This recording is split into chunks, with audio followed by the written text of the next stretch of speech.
사랑하는 성도 여러분, 여러분은 지금까지 살아오면서 살아계신 하나님을 한 번이라도 만나 보셨습니까? 네, 대답이 없지만 아마 다 한 번씩 그 하나님을 경험해 보셨을 거라 생각이 듭니다. 저도 한 번이 아닌 여러 번 살아계신 하나님을 경험해 왔습니다. 그래서 하나님께서 영원히 살아계시며 지금도 나와 동행하고 계심을 온전히 믿으며 살아갑니다. 이렇게 살아계신 하나님을 만나본 사람은 모두가 압니다. 무엇을 아냐면 밤이 되어야 별이 보인다는 것을 압니다. 꼭 내가 힘들 때, 이 광야와 같은 시간을 지날 때야 그 살아계신 하나님이 더 선명하게 보여집니다. 저의 신앙생활, 제가 신앙생활한 지 얼마 안 되었을 대학교 1학년 때 이제 고3까지는 이제 세상 물정 모르고 자리에 앉아 공부만 하던 이 사람이 처음으로 타지 생활을 하게 됩니다. 그리고 선택이라는 것과 책임이라는 것을 경험하면서 자유라는 것이 마냥 좋은 것만이 아니구나라고 하는 것을 깨달아 갑니다. 그리고 나름 심적으로 참 너무 힘든 시기를 보냈습니다. 그리고 그때 대학 기숙사가 아닌 교회의 기숙사에서 살았는데 저녁에는 이 교회 앞까지 가는 버스가 끊겨서 이제 큰 길가에 한 30분 정도 걸어가는 일들이 많았습니다. 그럼 그때마다 그 30분의 시간은, 그 걸어가는 시간은 저의 개인적인 부흥의 시간이었습니다. 버스를 내려서 걸어가는 그 길이 어디냐면 자동차 공장 옆을 지나가는 그 길이었어요. 그래서 지나가는 사람은 없고, 저녁에 지나가는 사람은 없고, 그냥 차들만 쌩쌩 지나갑니다. 그래서 30분 동안 찬양도 불렀다가 또 고래고래 소리를 지르며 그렇게 기도했다가 눈물 흘리며 막 기도하기도 했습니다. 아마 지나가는 사람이 있었으면 아마 미친놈처럼 쳐다봤을지도 모르겠습니다. 하지만 그렇게 그 길을 걸어갈 때마다 저에게는 그 길에서의 시간이 부흥회와 같은 시간이었고, 이 방황하고 힘들었던 대학 시기가 오히려 하나님을 깊이 있게 만나는 은혜의 시간으로 바뀌는 그 시간이었습니다. 그리고 이후에 2년 2개월의 군 생활도 이 상황마다 왜 그렇게 꼬여가는지 너무 힘든 시간을 보냈습니다. 하지만 그 군 생활이 힘든 만큼 그 모든 시간이 살아계신 하나님을 깊이 있게 만나는 시간이었습니다. 그래서 이때 자주 불렀던 찬양이, 그 노래가 무엇이냐면 아까 찬양했던 주 예수와 동행하니 그 어디나 하늘나라, 이 찬송가 438장의 내 영혼이 은총 입어였습니다.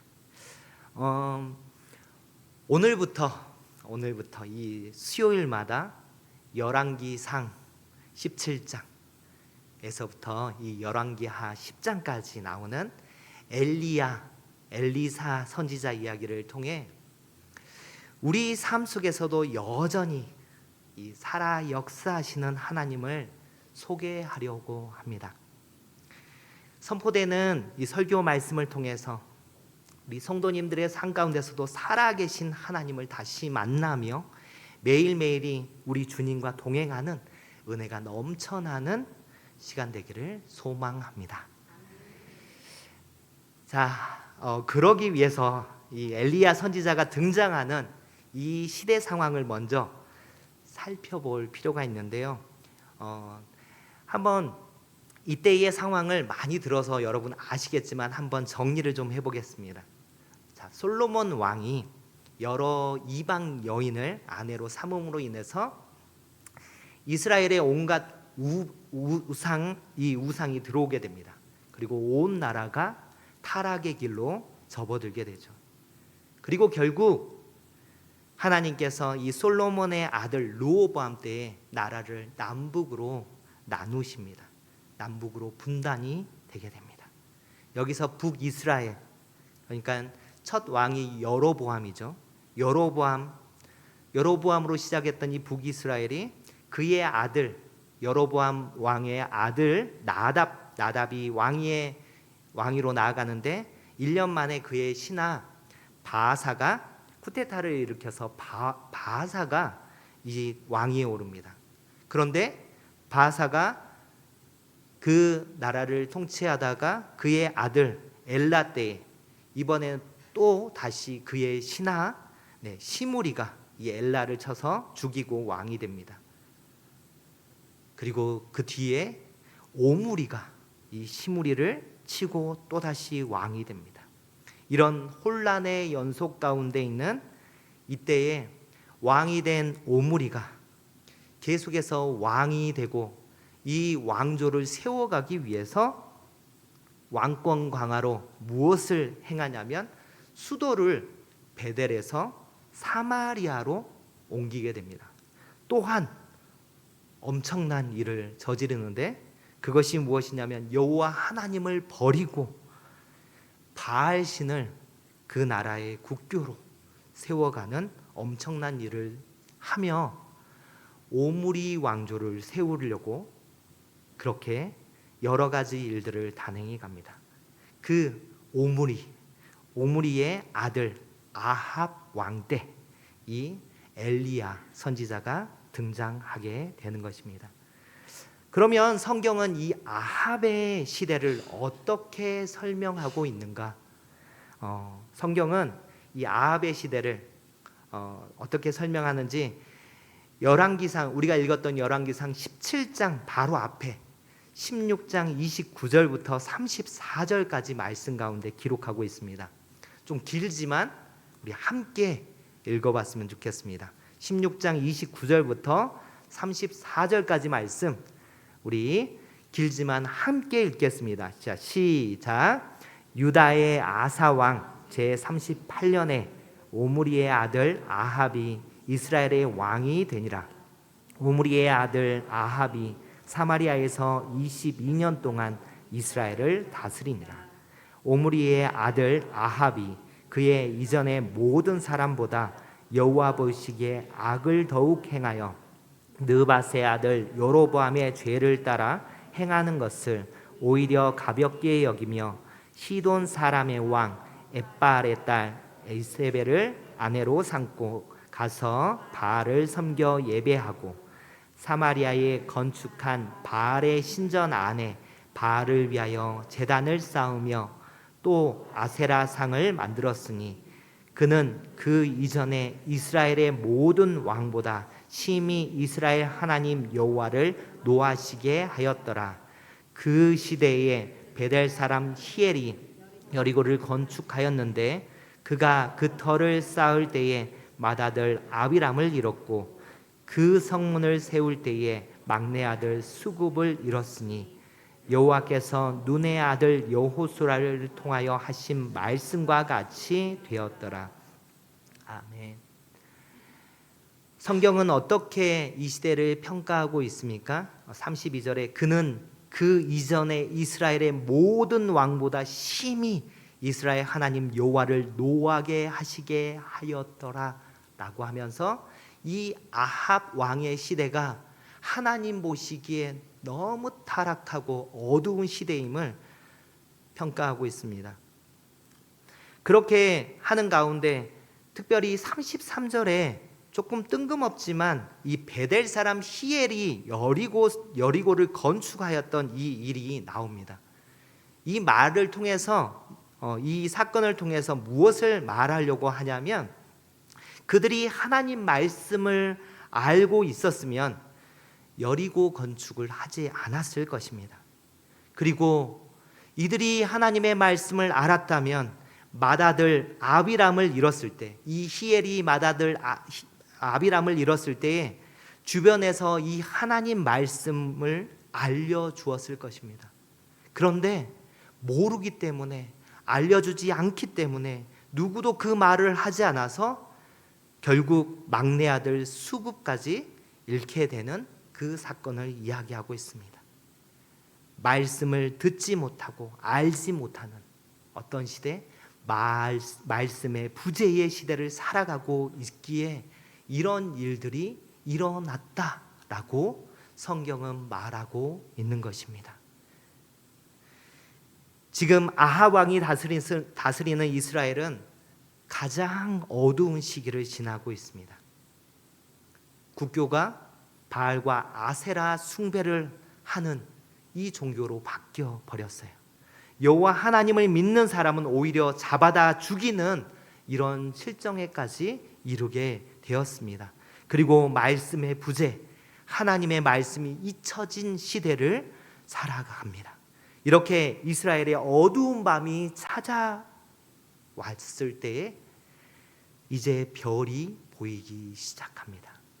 오늘 읽었던 17장 1절 말씀에 길르앗에 우거하는 자 중에 디셉 사람 엘리야가 아합에게 말하되 내가 섬기는 이스라엘의 하나님 여호와께서 살아계심을 두고 맹세하노니 내 말이 없으면 수년 동안 비도 이슬도 있지 아니하리라 하니라 라고 말씀합니다.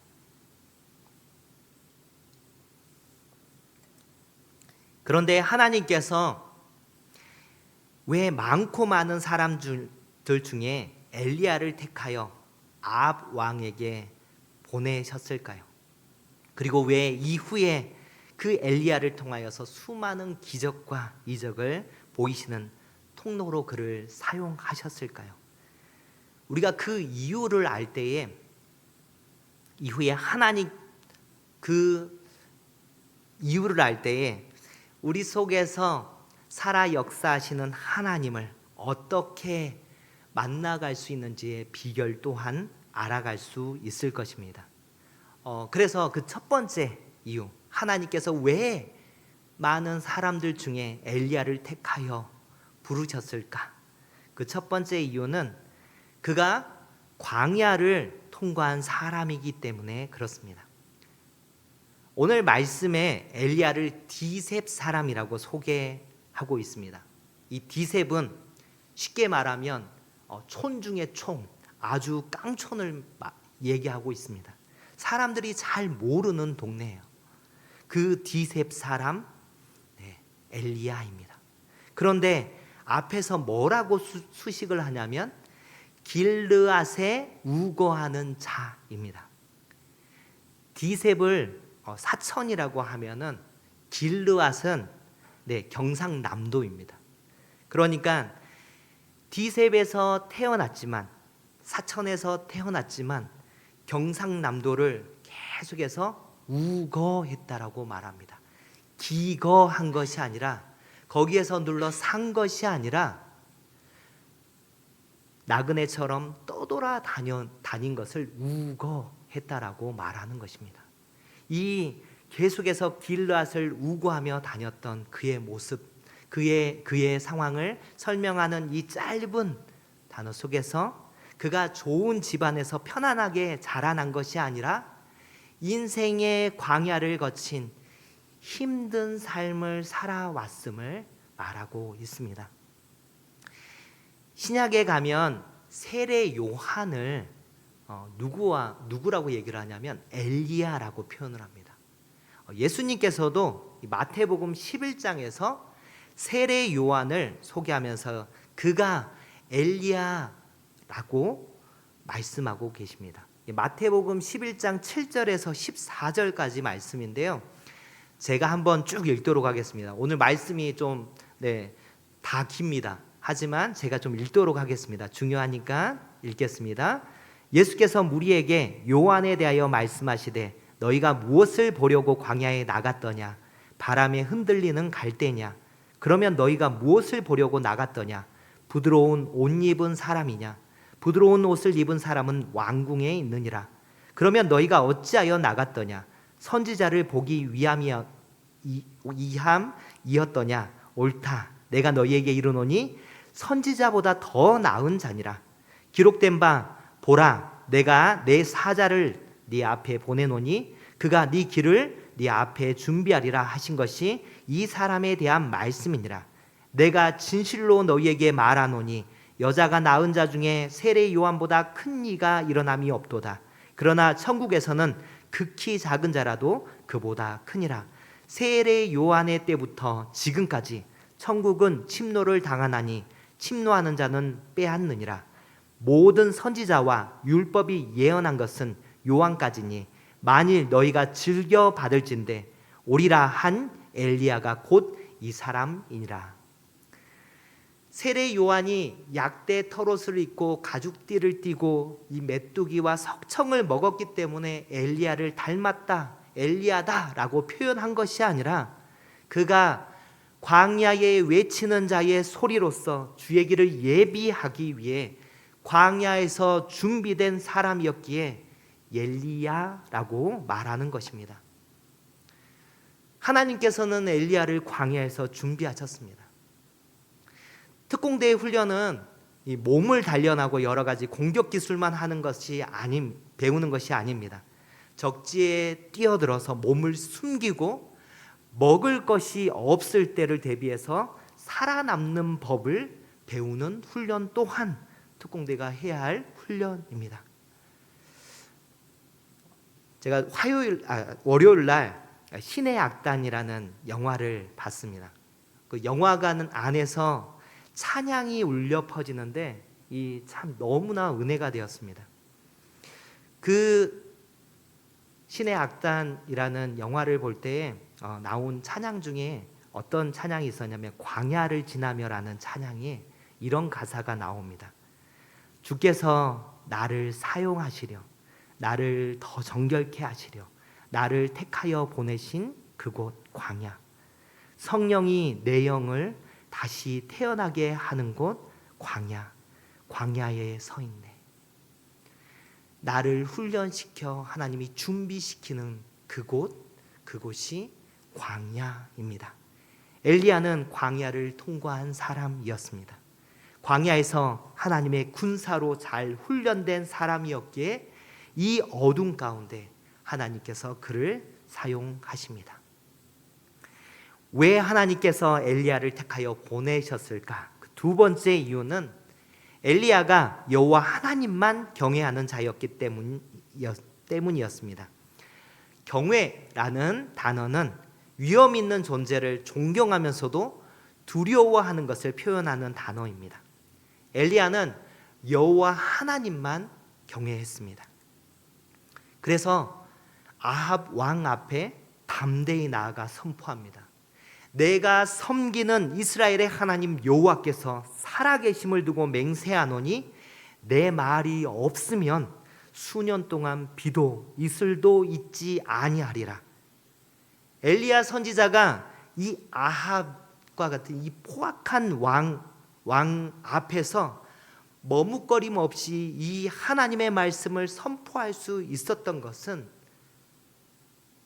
하나님을 두려워했지 아합 왕을 두려워하지 않았기 때문에 그렇습니다. 아합 왕을 두려워하지 않았고 그 왕이 가진 권세와 힘에 전혀 눌리지 않았습니다. 그가 오직 경외하는 분은 오직 여호와 하나님 한 분이었기에 담대히 하나님의 말씀을 선포한 것입니다. 하나님께서는 그분을 경외하는 자를 찾으십니다. 그리고 그에게 그분의 뜻을 보이시고 엘리야처럼 사명을 주어 그를 사용합니다. 세 번째 이유는 엘리야가 하나님의 말씀에 철저히 순종하는 자이기 때문에 그렇습니다. 2절 말씀을 보면 여호와의 말씀이 엘리야에게 임합니다.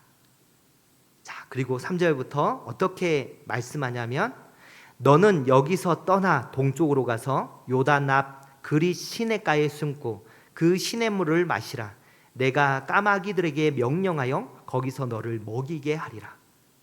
그리고 5절에 가서 어떻게 말씀하냐면 그가 여호와의 말씀과 같이 하여 군말 없이 순종했다라고 말씀하고 있습니다. 그런데 보통 사람이라면 하나님의 말씀을 듣고 따질 거리가 있는데 따질 두 가지 이 요소가 있습니다. 하나님이 명령하신 그것 안에 첫 번째 뭐라고 따질 수 있냐면 하나님 비도 이슬도 없을 거라고 하셨는데 왜 요단강 본류가 아닌 지류로 가서 숨으라고 하십니까? 저 그리 시냇가 말고 저 오히려 당당하게 요단강 본류로 가서 하나님의 말씀이 이루어지는지 기다리겠습니다. 이렇게 말할지 모르겠습니다. 두 번째 따질 수 있는 이런 말인데요. 하나님이 잘 모르시는 것 같은데 까마귀는 개걸스럽게 먹기에 전투적으로 먹기에 그는 나누는 것을 모릅니다. 하나님 그거 잘 모르시나 봐요. 그런 까마귀가 음식을 내어놓을까요? 그리고 왜 하필이면 부정한 까마귀입니까?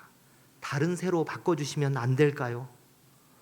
자, 이런 의문을 가지고 제 뜻대로 조건을 바꿔주시면 순종하겠습니다 라고 하는 조건적 순종을 내거는 사람들이 많을 것입니다. 왜요? 우리의 모습 속에서는 늘 내가 맞는, 내 뜻에 맞는 그 기준을 하나님 앞에 내걸며 하나님 이 조건대로 해주시면 제가 순종하겠습니다 라고 하는 조건을 내겁니다. 하지만 엘리야는 어떻게 합니까? 조건을 그리고 따지지도 않고 군말 없이 순종합니다. 엘리야가 왜 이렇게 바로 순종할까요? 엘리야는 하나님이 자기가 판단할 수 없는 분이라는 것을 알기 때문에 그렇습니다. 여호와 하나님은 늘 그가 광야를 지날 때에도 옳은 길로 인도하셨습니다.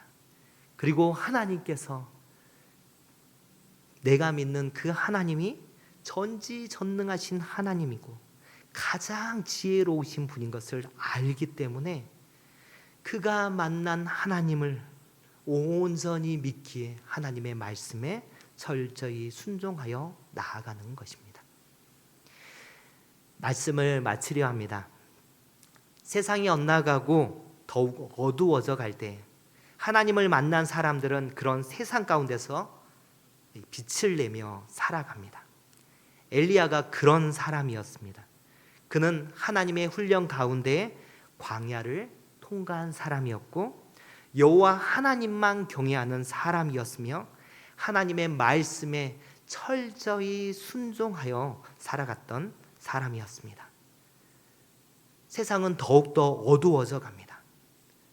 그 어두운 세상 속에 우리의 모습 가운데 살아계신 하나님을 만난 그 엘리야와 같은 빛을 내는 그리스도인으로 살아가는 우리의 모습들 되기를 주님의 이름으로 축원합니다. 기도하겠습니다. 하나님 아버지 감사합니다. 엘리야의 모습 속에서 살아계신 하나님을 만난 사람이 어떠한 모습으로 살아가는지를 보게 하심에 감사합니다. 우리의 삶 속에서도 만나주신 그 하나님을 우리가 세상 가운데 나타내며 살아가게 도와주시고 또한 살아계신 하나님을 만난 자로 세상 가운데 굴복하는 것이 아니라 세상 가운데 이기며 나아가는 모든 그리스도인 될 수 있게 우리 사천교회 모든 성도님들 될 수 있게 주님 인도하시고 함께하여 주시옵소서. 이 모든 말씀 살아계신 우리 주 예수 그리스도의 이름으로 기도합니다. 아멘.